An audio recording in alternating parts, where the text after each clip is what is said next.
Bueno, tal como les prometí, voy a presentar mediante este video el texto de Piaget de Psicología del Niño, el capítulo 3, que se llama La función semiótica o simbólica, y que en realidad trata de aquellos logros ¿qué vendría después de la inteligencia sensoriomotora? Que es una construcción muy importante a nivel del tiempo, del espacio, ¿no? del objeto, de la causalidad, etc. El niño va construyendo una inteligencia con ciertas características, pero fundamentalmente jugada en lo real.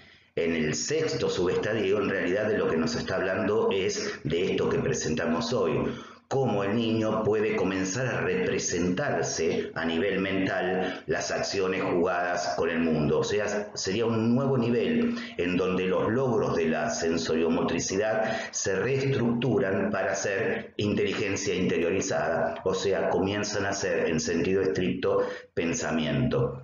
Y utilizo las dos, y es también interesante ver cómo la nombra Piaget. La nombra como función semiótica o simbólica, utilizando el modelo semiótico de Saussure, de diferenciación entre representante y entre significante y significado, pero sin diferenciar entre procesos semióticos o simbólicos. Que esto es en algún punto una de las críticas que se le ha hecho a esta presentación. Al final del video habrá algunas otras críticas un poquito más sistematizadas.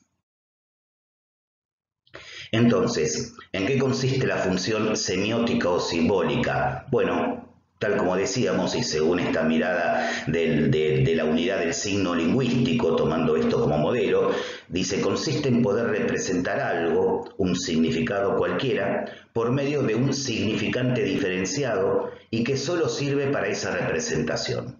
¿Sí? Es curioso porque que solo sirva para esa representación tiene más que ver con la posibilidad de comunicar ese significante a otro para que sepamos ambos que nos referimos a ese significado. Pero recordemos que la mirada de Piaget es epistemológica, tiene que ver con la relación entre sujeto y objeto y no con la relación fundamental entre sujetos. Entonces, ¿cómo la explica? Bueno, por la interiorización de los esquemas sensoriomotrices previos. Ya no se juegan solo en la acción, sino que comienzan a representarse. Y la asimilación aporta los significados. Siempre asimilar es otorgar significaciones, o sea, significados a las cosas, ¿sí? Incluirlas en lo que las cosas son o para qué sirven. En cambio, la acomodación otorga los significantes, aquellos, por ejemplo, gestos que pueden llegar en algún momento a tener un valor comunicativo. Si yo hago así, así que se vea, ¿no? Y le pido a alguien esto, bueno, estoy sosteniendo como si fuese un vaso de agua, alguien de lejos me puede entender y me puede traer un vaso de agua. Sí, en realidad lo que estoy haciendo acá es un ejercicio de acomodación, poniendo la mano como si fuese a agarrar un vaso de agua y tomarla. Las manifestaciones de la función semiótica o simbólica son 5, que se pueden presentar en distintos momentos, pero cada una de ellas implica a las otras. Y son, bueno, ahora las vamos a ver de a una: imitación diferida, juego simbólico, el dibujo, la imagen mental y el lenguaje, al que en este momento Piaget denomina evocación verbal, o sea, poder poner una cosa, una palabra, en lugar de ese objeto. ¿Sí? Claro, no es lo mismo la evocación verbal que el diálogo. ¿Sí? Uno puede evocar verbalmente cosas, incluso en el pensamiento, en voz alta, estando solo, pero cuando quiere comunicar a alguien algo, no evoca verbalmente cosas, sino que establece juegos de lenguaje, otra cuestión. Comenzando por la imitación, entonces, Piaget sostiene que la imitación constituye la prefiguración sensoriomotora de la representación, y estamos hablando de la imitación perceptiva frente a frente, en acto. O sea, yo le saco la lengua a un niño y el niño me saca la lengua a mí, o comenzamos a hacer monerías, cosas así, el niño también las realiza. Bueno, está utilizando ahí determinadas pautas autoperceptivas, heteroceptivas, incluso con partes del cuerpo que él no observa, como aparece en el desarrollo de la imitación en el texto de Palacios sobre la inteligencia sensoriomotora, ¿sí? Pero ya hay algo de permanencia de aquello a ser imitado, que prefigura, o sea, todavía no es la representación. Y sigue, y en consecuencia, el término de paso entre el nivel sensoriomotor y el de las conductas propiamente representativas. La imitación es una prefiguración de la representación, es decir, que constituye en el curso del periodo sensoriomotor una especie de representación en actos materiales, todavía no en pensamiento. ¿Sí? Cuando un niño está imitando, está representando lo que el otro está haciendo o lo que observa, ¿sí? Pero todavía no a nivel del pensamiento. Lo vamos a ver cuando aparece el nivel del pensamiento ahora. Al final del periodo sensoriomotor, la imitación se hace diferida. ¿Qué quiere decir esto? Que no es una imitación en presencia, no es una imitación actual en el momento ni en acto, sino que el niño, por ejemplo, dice Piaget, va paseando con el papá, ve por la calle otro nene que se porta mal y está haciendo caprichos, etc. Llega a la casa al rato y con una sonrisa comienza él a hacer un berrinche. Y en esta imitación está como poniendo, como mostrando, recordando o comunicando aquello que observaron el papá y el hijo por la calle hace un rato. O sea, hay imitación, sí, en el momento no, es diferida. Con lo cual, para que sea diferida, algo quedó a nivel de representación mental, ¿no? La representación en acto, entonces, se libera de las exigencias sensoriomotrices de copia perceptiva directa, para alcanzar un nivel intermedio en que el acto, desprendido de su contexto, se hace significante diferenciado. Se hace significante diferenciado, como en el ejemplo que acabamos de dar, ¿sí? Para recordar junto con otro, ¿sí? Una experiencia determinada. Para comenzar a hablar del juego simbólico, que es la que sigue, Piaget hace una diferencia entre símbolo y signo, ¿sí? Que es importante porque lo pone más del lugar de las producciones simbólicas que son propias del sujeto y no tanto de las sígnicas que tienen otras características. Va a decir Piaget que los símbolos son motivados en el sentido de que presentan alguna similitud con el objeto representado. Son invenciones personales. Si un niño agarra, no sé, este objeto, un encendedor, y hace algo en el movimiento, incluso en la imitación del sonido, etcétera, habrá que nos recuerde un motor, y puede ser un avión, un tren, lo que sea, ¿no? Pero fíjense que esto es un objeto cualquiera, no es un motor o un tren. En cambio, los signos son representaciones arbitrarias y preestablecidas. Son convencionales y colectivos los signos. ¿Cuáles serían los signos? Bueno, el lenguaje. El lenguaje es arbitrario, es convencional, está preestablecido y en función de esas características se garantiza la posibilidad de comunicación. Para Piaget lo fundamental va a ser la formación simbólica, o sea, las cosas que el niño construye, porque en sentido estricto los signos no son construidos, sino que son negociados interpersonalmente. Y acá sí llegamos entonces al juego simbólico, que implica la utilización de un símbolo personal para representar un objeto determinado, lo que les decía recién con el encendedor. ¿Sí? Se basa en la necesidad, dice Piaget, acá poniéndose un poquito psicoanalítico, de asimilar lo real al yo sin coacciones ni sanciones. En el juego simbólico a nadie se le ocurría decirle al niño, no, eso no es un avión, es un encendedor, no podés jugar a que lo es. A nadie le dice nada, el niño puede jugar con cualquier cosa que simbolice cualquier otra. Transforma lo real por asimilación más o menos pura a las necesidades del yo. Y Piaget es muy sensible en esta parte. ¿Por qué aparece el juego simbólico? Bueno, porque la mayoría de las cosas que rodean el universo de los niños de 2, 3 años, en realidad son mandatos, cómo son las cosas, cómo tienen que ser, cómo tienen que hacerlas. Bueno, el juego simbólico funcionaría, estoy traduciéndolo muy bárbaramente esto, traduciría a un nivel o representaría para el niño un espacio libre de esas coacciones sociales que le indican todo el tiempo cómo deben ser las cosas. El juego simbólico en el juego simbólico es indispensable para el niño que pueda disponer de un medio propio de expresión, o sea, de un sistema de significantes construidos por él y adaptables a sus deseos.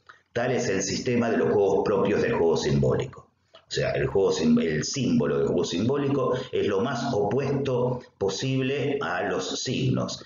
Y además es lo más opuesto posible a la acomodación a las cosas. En realidad, el juego es casi asimilación pura. El dibujo, ya que hablamos de esto de acomodación pura, que sería la imitación, más o menos pura, por siempre algo de asimilación, pero una buena imitación es la que se parece al modelo. El juego simbólico es casi pura asimilación, sin necesidad de acomodarse a las características de las cosas. Y va a decir respecto del dibujo, Piaget, que es una forma de función semiótica que se inscribe a mitad de camino entre el juego simbólico, del cual presenta el mismo placer funcional, no sirve para nada, simplemente por su funcionamiento, y el mismo autotelismo, que quiere decir que es un fin en sí mismo, no es un medio para otra cosa.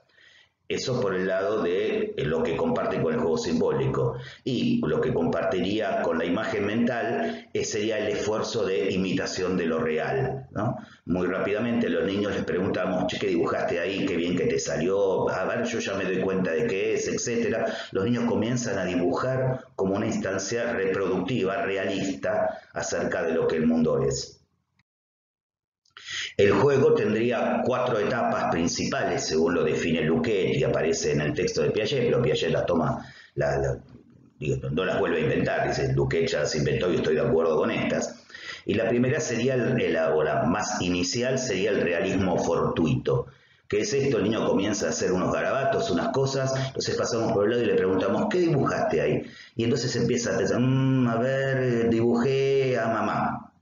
Ah, qué bien. O sea, fíjense que la significación viene posteriormente a la producción. Yo puedo hacer cualquier cosa, ¿no? Y después hace lo mismo Garabato, le preguntaste, ¿qué dibujaste ahí? Un árbol, un perro, ¿no? Y si le volvemos a preguntar por el primero, nos va a decir probablemente otras cosas que no se acuerda que quiso dibujar. Pero es un momento inicial. Vygotsky va a decir que este es el momento de prolongación de la acción en un papel y en un lápiz, simplemente. El realismo frustrado, ya el niño tiene un intento realista en el sentido de acercarse a las cosas, pero los elementos que constituyen el dibujo no están relacionados físicamente entre sí, serían como una yuxtaposición de cosas. Por ejemplo, el niño dibuja una bicicleta y va a dibujar 2 ruedas, va a dibujar la cadena, el cuadro, pero sin que haya relación entre el cuadro, las ruedas, no hay conexión mecánica entre ellos, por supuesto, ¿no? Entonces sería como una producción en la que siempre algo le falta para que esa cosa dibujada, por ejemplo, pudiese funcionar. Después, en otro momento, el realismo intelectual es a mí el que más me gusta, porque en este esfuerzo por la objetivación, en realidad, los niños no dibujan lo que ven, sino lo que saben. Dibujan las cosas que saben de las cosas, o lo que saben de cómo son las cosas. Por ejemplo, le dibujamos en un papel un perfil de una cara y le decimos completala. Y el niño va a dibujar el pelo, va a dibujar la boca, los agujeritos de la nariz, pero cuando le vaya a poner los ojos, le va a poner 2 ojos al perfil que nos va a quedar, o como un besugo, o como un, no, se llama besugo ese pez que tiene los 2 ojos de un lado, el lenguado, ahí está, el lenguado. O les va a quedar como un cuadro de Picasso, en el que no solo los 2 ojos van a estar de un lado, sino también las 2 orejas, porque la gente tiene 2 orejas. Y cuando dibujan un automóvil, de costado se van a ver las 4 ruedas del automóvil, que va a parecer más un tanque de guerra que un auto verdaderamente. O un jinete arriba del caballo, bueno, el jinete va a mostrar las 2 piernas, aunque sea en transparencia, ¿sí? O sea, los niños no están dibujando lo imposible, lo que saben de las cosas que no hay acá, no hay perspectiva, que sí es lo que aparece en el último momento, que es el realismo visual, en donde el niño, bueno, como cualquier dibujo, como cualquier dibujante realista, va a interpretar la perspectiva desde donde está viendo las cosas. Entonces la gente que se ve a través de una ventana, bueno, se le verá la parte superior del cuerpo, no todo el cuerpo, porque está tapado por la pared que está debajo de la ventana, etc. La otra que es la imagen mental, fíjense que la nombramos recién hace un rato con la imitación, pero la imagen mental también subyace al dibujo. Esto está claro. No podría dibujar el niño aquello que no se representa o que no siempre está dibujando lo que ve, ¿no? Entonces, va a decir que las imágenes mentales son el producto de la imitación, pero interiorizada, ¿sí? Subyacen a otras producciones representacionales como el dibujo, como acabamos de decir, y él va a distinguir dos tipos de imagen mental. Por un lado, las imágenes reproductivas, que se limitan a evocar espectáculos ya conocidos y percibidos anteriormente, o para ser dibujados, o para ser imitados, etc. Pero también imágenes anticipatorias, que son que imaginan movimientos o transformaciones, así como sus resultados. Por ejemplo, en un cono de cartón tapado de un lado, yo introduzco una pelota roja, una amarilla y una verde. Lo tapo y lo pongo parado. Y le pregunto al niño, que no puede ver las pelotas porque el cartón es opaco, ¿cuál es la que está abajo? Y me va a decir la roja, la amarilla y la verde. Entonces yo doy vuelta, lo paro, pero por el otro lado, y ahora, bueno, esto es el producto de una imagen mental. Reconocer que ahora la que está abajo es la verde, en el medio va a seguir estando la amarilla y arriba la roja. Y por último, va a decir Piaget algo que es bastante discutible, que el lenguaje, que es la quinta de estas manifestaciones, deriva de los procesos más generales de formación de semiosis. O sea, ¿qué no está diciendo? Bueno, que el lenguaje derive de prácticas intersubjetivas y de gestos comunicativos. Y digo esto porque se engancha perfectamente con lo que vamos a ver después del parcial, que son los trabajos de Rivière y de Silvia Español sobre la formación de gestos comunicativos en la infancia, que esos sí son los que desembocan en el lenguaje. Bueno, y va a decir que el lenguaje tiene una evolución, con lo cual también tiene una génesis. Lo primero que aparecería como lenguaje, según lo que él entendía en aquel momento y los estudios que habían, es una fase de balbuceo espontáneo, cuando en realidad probablemente el balbuceo no tenga función comunicativa y un gesto sí. Pero él toma el lenguaje recuerden esto de evocación verbal, ¿sí? Entonces aparecerá un balbuceo espontáneo, que es lo que uno se engancha a jugar con el bebé, y estos juegos del lenguaje que marcaba Brunner, ¿sí? Que se parecen al diálogo en su forma. Después va a haber una diferenciación de fonemas por imitación, ¿no? Uno le empieza ajo, estas cosas que se dicen, ¿no? Como que ajustar ciertas pronunciaciones y el niño las va repitiendo. Después o el niño empieza a producir palabras que funcionan como una frase, ¿no? Viene un niño pequeño y te dice agua. Entonces uno interpreta ahí, che, papá, ¿me das agua? O quiero agua, o dame agua, ¿no? Pero no dice todo esto el niño. Es una palabra que ocupa el lugar de una frase. No están diferenciadas todavía las palabras en esta producción. Después va a haber frases de dos palabras, agua nene, ¿sí? Auto mío, ¿sí? Dos palabras que corresponderían a toda una frase gramatical. Después va a haber pequeñas frases completas, sin conjugaciones ni declinaciones, hasta que finalmente se produce la adquisición progresiva de estructuras gramaticales, que para Piaget, por supuesto, no están al principio, como lo diría Chomsky, sino que son un producto de la interacción del sujeto con el sistema gramatical que ya está constituido frente a él y que existe.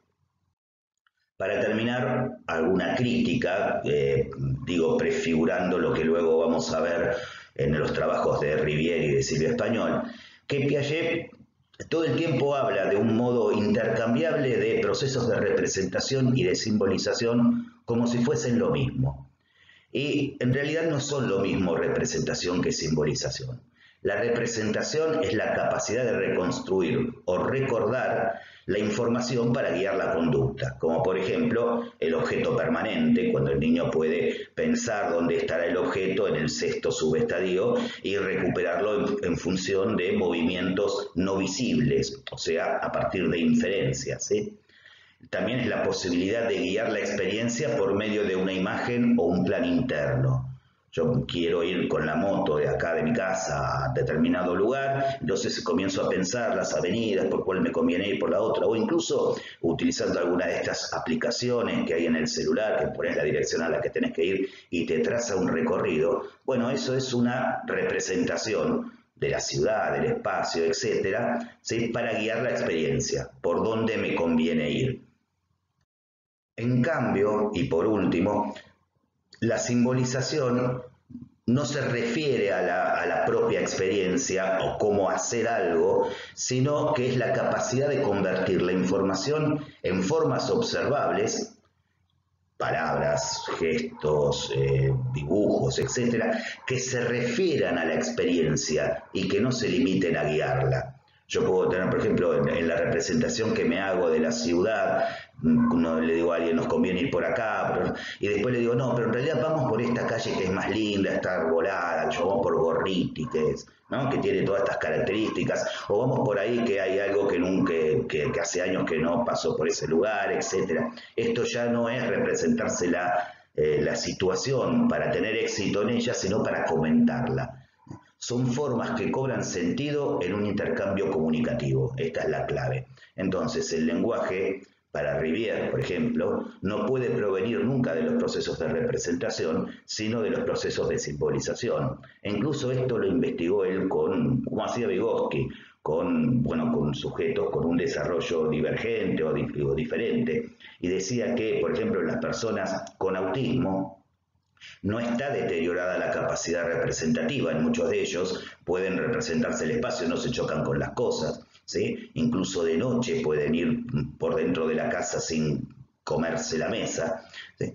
Pero lo que en realidad estaría obliterado o imposibilitado es la formación simbólica, porque, bueno, por un déficit de consideración del otro como una entidad mental. Entonces serían como dos fenómenos diferenciados fuertemente. Por ejemplo, niños con síndrome de Down no tienen déficits en la simbolización, muchos de ellos se comunican de un modo perfecto y espléndido, pero sí los procesos de representación estarían más deteriorados.